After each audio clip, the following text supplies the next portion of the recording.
Zimbabwe a annoncé de nouvelles restrictions pour l'envoi et le retrait d'espèces désormais limités à 1 000 $ alors que les banques n'arrivent plus à satisfaire la demande.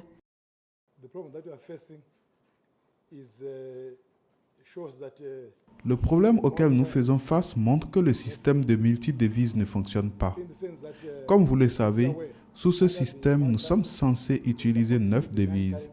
Actuellement, nous n'en utilisons qu'une, le dollar américain. Le montant maximal d'espèces qui peut être sorti du pays a été abaissé de 5 000 à 1 000 $. Cela représente 1 000 € ou 20 000 rands.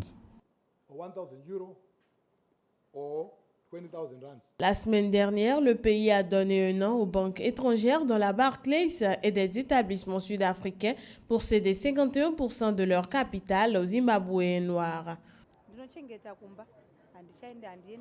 À partir de maintenant, je vais garder mon argent chez moi parce que c'est compliqué dans les banques et on a perdu confiance en elles.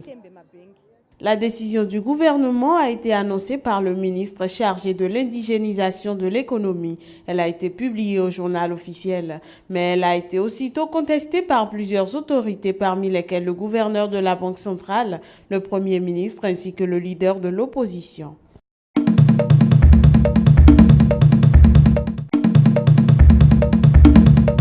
Le ministre du pétrole saoudien est arrivé à Khartoum mercredi et a promis d'accroître les investissements de son pays au Soudan. Cette visite fait partie de notre plan pour investir dans la région. Au Soudan, nous allons nous concentrer sur les investissements dans le secteur minier. Notre but est désormais de ne plus dépendre totalement du pétrole. Nous allons utiliser toutes les ressources que nous avons. L'un des principaux dossiers évoqués lors de cette visite concerne un projet d'exploitation minière offshore datant de 2012 dans la mer Rouge le long de la frontière maritime entre les deux pays qui vise à extraire du zinc, du cuivre, de l'argent et même de l'or. Selon des analystes, le resserrement des relations profite aux deux pays, Khartoum souhaitant sortir de son isolement international et Riyad cherchant des occasions pour investir dans des secteurs autres que le pétrole.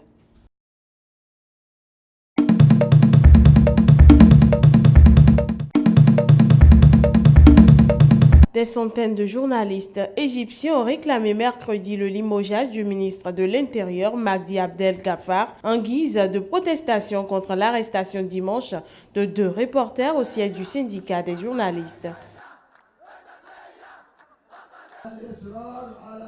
Nous demandons le renvoi du Premier ministre. Nous demandons à la présidence de s'excuser clairement auprès des journalistes pour le raid dans les locaux de leur syndicat. Le chef du syndicat, Eya Kalash, avait dénoncé mardi une escalade de la guerre contre le journalisme et les journalistes avec des perquisitions sans précédent dans les locaux des sites d'information et une pratique de la censure avant la publication. Selon ce responsable syndical, 29 journalistes étaient actuellement derrière les barreaux, certains en détention provisoire depuis près de 3 ans.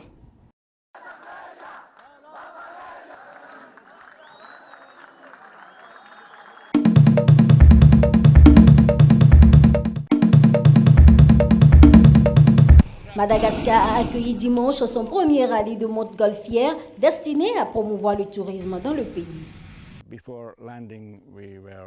Avant d'atterrir, nous étions en basse altitude, 150 mètres. Nous pouvions voir les animaux, les oiseaux chanter et de tout petits villages se préparer pour leur dimanche matin. Pour le pilote Jordi Diaz Kassobon, c'est une grande joie de pouvoir voler à Madagascar.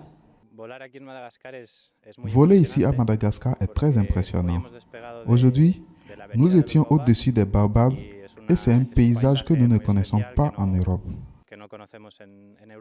Selon Joseph Lado, directeur d'Ultra Magique, Madagascar peut, à long terme, devenir une destination très intéressante.